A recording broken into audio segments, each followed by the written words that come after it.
Welcome. In this video, I'll show you how to download signed documents here in PandaDoc. All right, so first up, I'll log into your PandaDoc account. Now go ahead over to Documents, okay?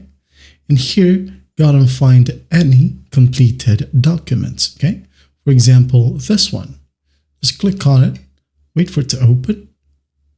And once it's opened, go ahead and review. As you can see here, I have my sign in here. Go ahead and review everything, okay? Like so. And once you're done reviewing, as you can see here at the top, we have the download button.